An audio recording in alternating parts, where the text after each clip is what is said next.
Good evening. Welcome to Adult Storytime. I am E.R.A, and I'm going to be reading the first chapter of my novel, The Clinic, with you.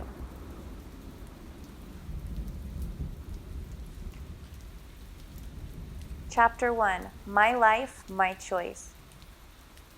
Not everything that is faced can be changed, but nothing can be changed until it's faced. James Baldwin. Janet looked over her coffee at Holly and sighed deeply. It seemed 1,000 times they'd had this argument, unfolding almost the same way during each altercation. I told you, Holly, it's my life and my choice. I can't do this. I'm completely on my own and I'm too young. Yes, you are young, but you have a great job. You own your own house and car, and you always make ends meet. That's a lot of accomplishment and a great foundation for a family. It's more than either of us had growing up. Every child deserves a chance at life. Please don't give up on your baby. The women had been best friends since childhood, but this argument was tearing them apart. Holly had tears in her eyes. Janet was a second away from showing her tragic temper. When angered, she often let emotional daggers fly that she regretted later. I'm the only breadwinner in this family. Mark hasn't called since he walked out on us. I'm 23 and spend all my time working or caring for Billy. I have 0 free time. No fun, no excitement, just a tedious string of the same day repeating. Janet stopped here but wanted to say more. She wanted to say that her beauty would fade and she'd end up alone with nothing to show for her life, that she was tired of sacrificing, tired of buying cheap makeup and discount clothes. She wanted to be free, and this choice was ensuring that eventually she would be. Since Mark left her 2 years ago, he relinquished his rights and hadn't provided for Billy in any manner. It wasn't fair that he was free and she was trapped with the burden they created together. Holly realized everything Janet wasn't saying. They'd known each other too long. She just didn't agree.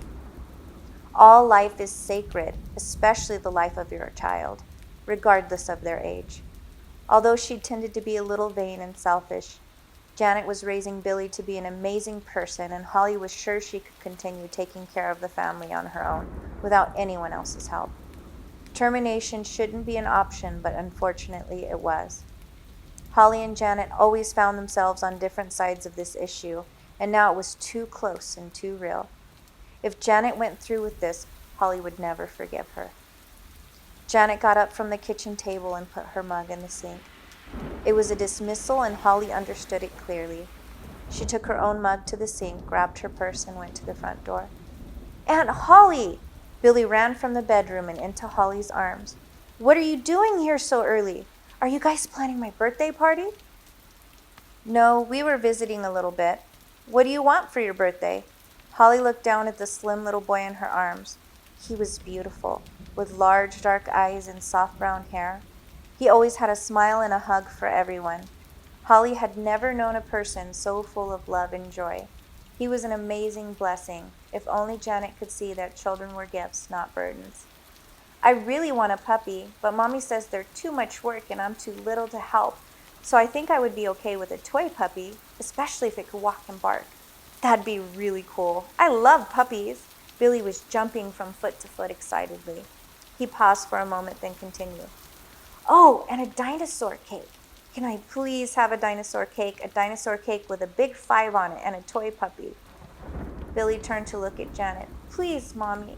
I'll be really good. I'm a good boy. Janet looked at the little boy with hesitation. We'll see what happens. Let Aunt Holly go. She needs to get to work and I have to get you to daycare. On the way to daycare, the traffic was awful. The compact car was trapped by SUVs and blaring horns. Janet's nerves unraveled even more. Never a patient person, the traffic travesty was testing her, especially after arguing all morning with Holly. Mommy, I really love you. You are the most beautiful. Can we go swimming when I come home today? Billy's eyes were sparkling and he had a giant smile, completely oblivious to the traffic and his mother's foul temperament. No, Janet snapped back. You know I have to do laundry today. I don't have time for nonsense. Be quiet and leave me alone. Billy covered his ears as if it would block the words that were already spewed angrily at him. He looked down at his funny mouse book and stared at the same page for the rest of the drive. He knew better than to cry. That made things worse. If he stayed quiet, eventually she'd stop being angry. They drove up to the colorful yellow house surrounded by flowers with crayon pictures proudly displayed in the windows. Miss Stacy opened the door before Janet could knock. "Billy, I'm glad you're here. Your friends have started breakfast in the kitchen. Let's go grab you something to eat. We're having your favorite peach oatmeal today." Miss Stacy was a beautiful young woman with sepia-colored skin and large green eyes, who loved to laugh, smile, and spend time with small children. As Miss Stacy pulled Billy close for a good morning hug, she looked up at Janet. "Billy is the best child I've ever had the pleasure of knowing. You must be so proud of him. There aren't many children who are so incredibly kind." Janet watched Billy in Miss Stacy's arm. "It's easy for kids to be nice. They have no worries. They get to relax and play all the time." Billy flinched a little, pulled out of the hug, then ran into the kitchen with the other children. When he was out of hearing, Miss Stacy turned to Janet. "Don't you think you're too hard on him? He loves you very much. You're his entire world. And he does worry. He worries over you and he wants to figure out what he can do to make you happier. That's a lot of responsibility on those little shoulders." Janet's anger finally seemed to ebb away. "I know he's a good boy, but I hate this life. It's not what was supposed to happen. I'll figure something out. You guys have a good day and I'll be back after work." Billy loved being at Miss Stacy's. It was the only place he felt cared for and safe. He also had more books to read than he can count, and so many toys it would take a whole year to play with them all. At home he could count his toys on one hand. It made him a little sad, but mostly he was sad that his mother never had time to snuggle or play with him.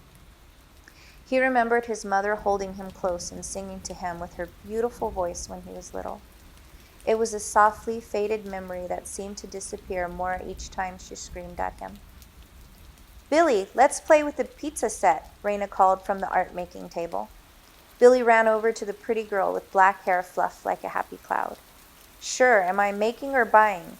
Billy loved playing with the older girl. She turned 8 last month, but still picked Billy to be her best friend out of all the kids at Miss Stacy's. "You can buy. You always have the best orders."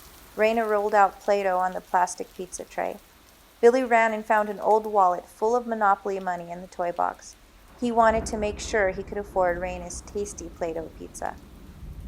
"Billy, you have the prettiest mom I've ever seen. She's like a princess," Raina said as she laid orange Play-Doh pepperoni on top of the Play-Doh pizza. "Yeah, she's pretty like a fairy from your book." He glanced at the colorful book of sprites on the floor next to Raina. "Your mom is the nicest mom, though, and she's really pretty, too. She gives out so much hugs and kisses and never gets tired, and she's here with you all day. That's really cool." Billy looked over at Miss Stacy. He thought Raina was the luckiest kid ever to have Miss Stacy as a mom. He wouldn't trade her for his mom, but he did wish his mom had a job like Miss Stacy and loved kissing and hugging like Miss Stacy. While Billy enjoyed his day at Miss Stacy's, his mother had fun flirting with some of the other customer service representatives at work. She had been with WellTech for years and enjoyed the relaxed atmosphere of a privately owned company. Her tax rate was higher than if she worked directly for the WPO, but she still made more here because WellTech offered better pay for support staff positions and Janet had little formal education. Janet managed to learn quickly from other employees and charmed many of her superiors easily. Her favorite was the floor supervisor, Carlos. She wanted Carlos in her life outside of work, but he was her boss and hated kids. He made it a point to remind the entire office that no girl was hot enough to put up with some other guy's unwanted brat. She totally agreed with him and didn't want to either. He didn't know that she had a child. She didn't talk about Billy at work or put up any of his pictures. It was her place to escape from all that responsibility. Janet decided to have lunch early and headed to the break room. Carlos stood slightly in front of the refrigerator and didn't move as she got closer. He smiled and his eyes trailed up and down her body. "Hey, Janet, can you help me find toner in the supply closet before you start lunch?" Sure, no problem, Janet answered, smiling. The only time she could fulfill her urges was in the back of the supply closet in a quick wrestling of hot bodies. She and Carlos had done this before, and would again, but she wanted more from him. After their fast liaison, Janet had lunch and was back at her desk with time to spare. Janet watched the clock dutifully until it reached the end of her shift. She quickly gathered her things because the stores at the mall would be closing soon. She hopped into her little red car and rushed to the downtown shopping center. She parked as close to the entrance as she could and hurried through the doors with only 30 minutes left before the stores closed. Inside, she was overwhelmed by the countless beautiful things she couldn't afford. Janet loved clothes and shoes. She had to put racks in her small closet to contain the sexy gowns, smart outfits, trendy heels, and other treasures she'd acquired over the years. Before Mark left, she enjoyed shopping at the best stores and buying anything she wanted. Mark told her she was gorgeous and she should have the world. He made sure she woke up with a present every morning when they were first married. He worked for the WPO, so he had access to areas that were completely restored after the leveling. They were living a normal life at a time when some families didn't have power or running water.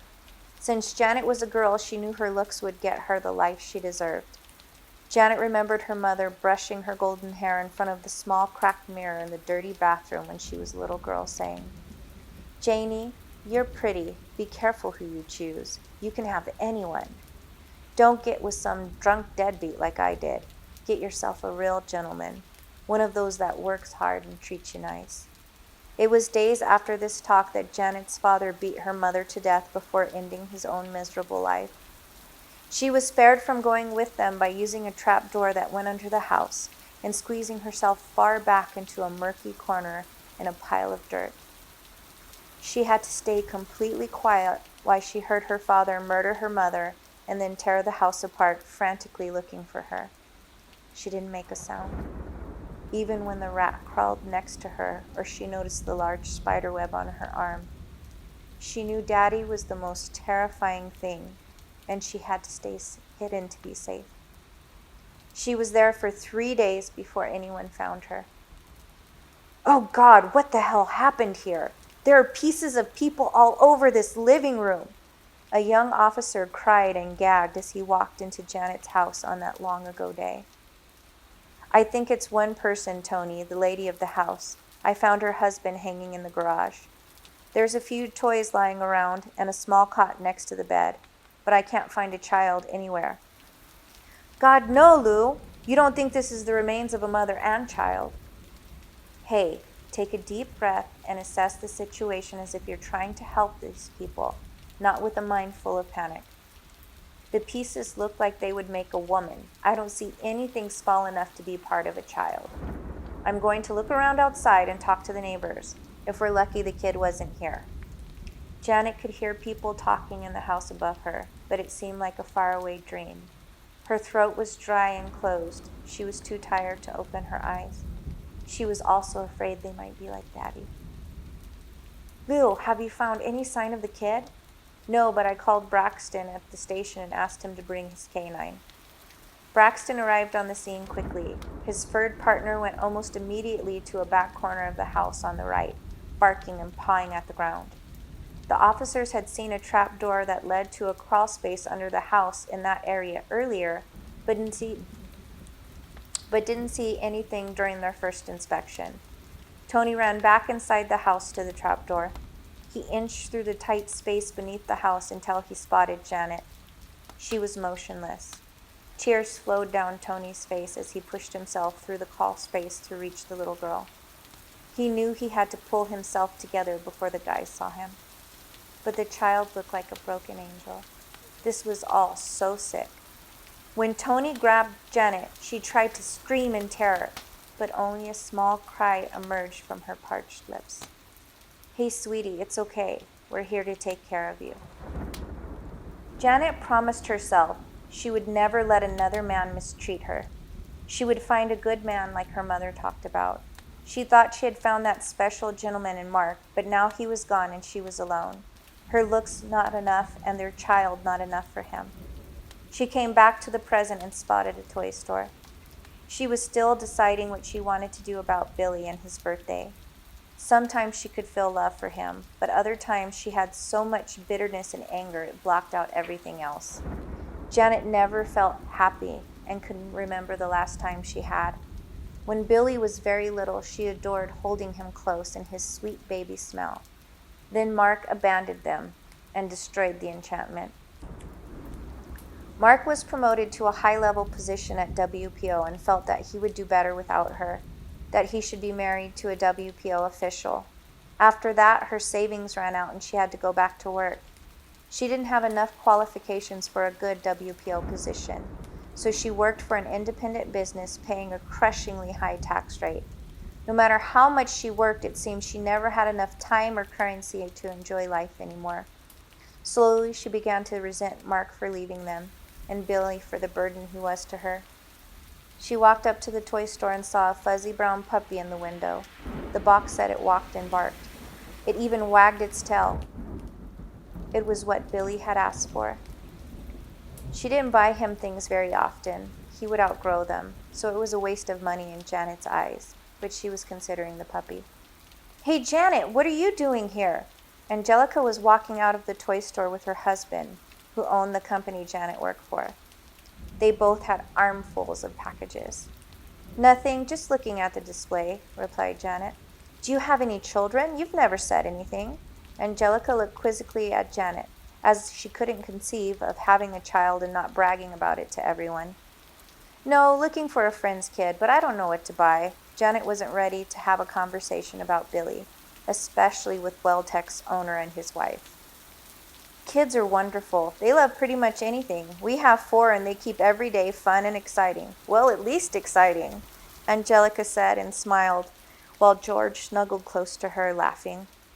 In that moment, Janet hated them, hated her life, hated Billy. "That's great for you. I'm running late. See you at work." Janet replied sharply, then turned from the toy store and walked over to the Hot and 21 boutique. She had been waiting to get a new dress for more than a month and decided to treat herself. Billy didn't need some stupid toy that would break in a day or two anyway. Janet left the boutique with a new dress and some sexy, shiny high heels. She couldn't wait to wear them to work. Traffic was terrible leaving the shopping center and worse on the freeway. Only a few WPO regions still dealt with appalling traffic. Janet lived in the WPO global capital and so suffered with the overpopulation, but benefited from the resources and infrastructure.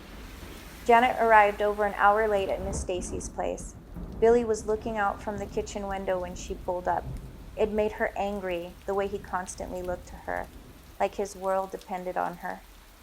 On the surface, she blamed Billy for everything, but deep in her heart, she knew the real reason she was angry. It was because she didn't deserve his love and was incapable of returning it. She kept hoping if she found the right man, he would fix the brokenness inside of her, that he could piece her back together somehow with his love, but that won't happen if she's trapped in her current predicament. "Sorry I'm late. The traffic was ridiculous, and I had to stop at the store on my way here," Janet quickly explained when Miss Stacy answered the door. "It's no trouble. We love having Billy here, and we do have a special day tomorrow, so I figured you might have errands to take care of," Miss Stacy replied with a wink. Miss Stacy's comment made Janet feel almost a twinge of guilt, but she crushed it down with her self-entitled anger. "Billy, hurry up, it's really late," Janet shouted from the porch. When Billy reached the front door, Janet practically dragged him to the car. He knew better than to cry or pull away. He hurried to the car as fast as he could. Miss Stacy watched the scene with a heavy heart. She was concerned for Billy. His mother seemed increasingly agitated and aggressive, while the little boy was becoming a nervous wreck. She went to her filing cabinet and looked for Billy's other emergency contacts. Maybe there was someone who could help the little guy and his mother. "Hello? Hello, is this Holly? This is Miss Stacy, Billy's daycare teacher." "Yes, it is. How can I help you?" "I'm calling because you're listed as one of Billy's emergency contacts, and I didn't know who else to call." "That's fine. I grew up in foster care with his mother, and we've been best friends since. They are my family." "Then maybe you can talk to Janet. I'm worried about them." Billy has been incredibly sad and nervous lately, a lot more than usual, and I've noticed Janet being violent towards him. I don't know what to do. I don't want to report it. I don't know what would happen to Billy, but I can't ignore this either. Tonight she was yelling at him and dragging him to the car for no reason. Janet has been under a lot of stress recently. She's considering doing something I know will be awful for her. I think the anger she's had towards Billy lately is coming from misplaced guilt and confusion. Please don't report this. Give me time to speak with her. I hope you can help them.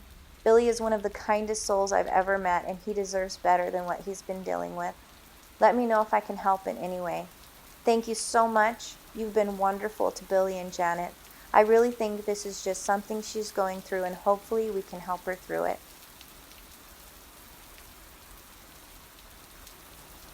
Holly was suffocating from the sorrow growing in her chest and crawling out of her throat. She had no idea what to do. Something had shifted in Janet. It happened slowly and creepily over the last few years. Somehow she went from a mildly vain and selfish but fun-loving person to an angry, aggravated, and abusive wretch. Previously, her selfishness was superficial. When they were children, Janet was amazingly heroic when it mattered. During the worst time of their lives, Janet sacrificed herself for Holly. Janet and Holly were both placed in the Millers' house for foster care. The Millers were an older, childless couple who provided care for girls up to the age of 16. Mr. Miller would leer and make rude comments to the girls when Miss Miller wasn't paying attention, sometimes going as far as stroking against them when they walked by him in the hallway. It was horrible, but also part of being in foster care. They had to be smart and stay out of his reach. Janet used to hide the smaller girls and sneak them food in their rooms so they could avoid Mr. Miller as much as possible. "Come sit by me." Mr. Miller powdered the couch next to him. Holly was 7 and frightened. "Where is Miss Miller?" Holly whispered while trying to back away slowly. "Her sister had a baby and needs help for a few days. You guys are going to have to suffer with me until she gets back." Mr. Miller's eyes gleamed and he had a strange plastic smile. He looked like a carnival clown, falsely joyous and truly terrifying. "Oh, Mr. Miller, you don't want to bother with Holly. She's not any fun." Janet went over and sat next to Mr. Miller. He seemed surprised and possibly a little dismayed. Holly believed he liked the fear as much as the touching. The distraction gave Holly the time she needed to run upstairs and let the girls know to lock their doors and be extra careful because Miss Miller was gone. The children listened to horrible banging and Mr. Miller yelling at Janet downstairs. Then after a loud crash, they heard Janet crying all night long. Janet kept Mr. Miller occupied the entire week Miss Miller was away, so that he left the other girls alone. At night, the children could hear Janet downstairs crying. In the daytime, they saw her cuts and bruises, but she smiled at them and helped care for them anyway. Holly couldn't give up on Janet because she suffered greatly to save Holly and the others. Janet could be selfless and make the right choice. Holly knew it. When they were growing up, Janet always seemed able to cast away the horrors they experienced, holding her head high and rushing after her dreams. But maybe she didn't escape. Maybe she boxed it in a dark corner of her soul, and it started leaking out after she obtained her heart's dream and then had it ripped away. By now it could be a festering demon consuming the goodness Janet once possessed. "Hello?" Janet asked in a sleepy voice. "Hey, I was thinking about you guys today. What if I moved in with you? I could help you with the bills and watch Billy so you have more time for yourself. It would be great for me. I get pretty lonely with my cat over here." Holly cheerfully rushed through the sentences. "Are you crazy? Where would you sleep? There is only one bedroom in the house, and your apartment is great. I'm not letting you ruin your life for us." "I can buy a pull-out couch for the living room and a dresser. No big deal. It would save me tons." "I'm sorry, Holly. I've already made up my mind." Janet ended the call and put her phone on silent.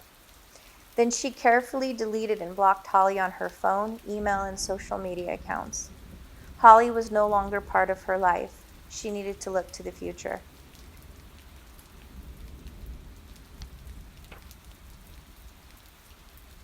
Janet opened her eyes to bright sunshine and Billy's smile shining brighter. Guess what, Mommy? It's my birthday. I'm 5 now. Best day ever. Janet pulled Billy close and sang sweet lullabies to him, just like when he was a baby, the sunlight streaming down on them and holding them in its warm embrace. For a moment, Janet felt great love and peace. Billy smelled good and felt like he was part of her. She made him chocolate chip pancakes shaped like dinosaurs for breakfast and let Billy put on his nicest clothes after bath. She even let him wear her small gold cross. It belonged to her mother and was precious to her. She found his favorite toy, a soft bear that turns into a backpack, and she gave it to him. Okay, sweetheart, it's time for us to go. We need to get you to the clinic for your shots, and I have an errand to take care of today. No, Mommy, please. I don't like shots. Can we do it another day? Does it have to be today? It's my birthday. Yes, honey, it has to be today. I've already made the appointment. Okay, Mommy, is Aunt Holly coming with us? No, baby. She's working today, but it shouldn't take long. The drive was peaceful. Billy was singing and smiling, playing with his stuffed bear. The sunshine was warm, and the air coming in the open car windows was fresh with the lightest taste of ocean. Guess what? Billy exclaimed loudly. What? Janet asked with a chuckle. Chicken butt. They both laughed, and Janet listened to Billy tell more jokes he had learned at Miss Stacy's. Janet enjoyed the long coastal drive. It was much nicer than driving in the city. Someday she hoped to live along the beach. When they arrived at the clinic, there were many children laughing and playing outside. The clinic was freshly painted and had colorful kid-friendly sculptures and several play areas around it outside. It looked more like a community center than a medical facility. Wow, Mommy, where are we? This isn't Dr. Steve's. Today you're seeing a new doctor. I need you to be very good and very brave for me, Billy. Can you do that? Yes, Mommy, I'll be really good. Can we get ice cream after if I'm extra good? We'll see, Janet said as she opened the door to the clinic. The inside of the clinic was even more festive than the outside. Large, vibrant murals with fun characters adorned every wall, and there were gaming stations, computers, and toys all over. The kids inside were having a great time. Mommy, did you bring me here special for my birthday? This place is awesome. Billy, why don't you go play while I get your paperwork ready for the doctor? Janet sat down and began answering the questions on the tablet the nurse handed her. Hundreds of questions, many she had already answered before. You'd think they would be able to save the answers and send them over to the next doctor, but no.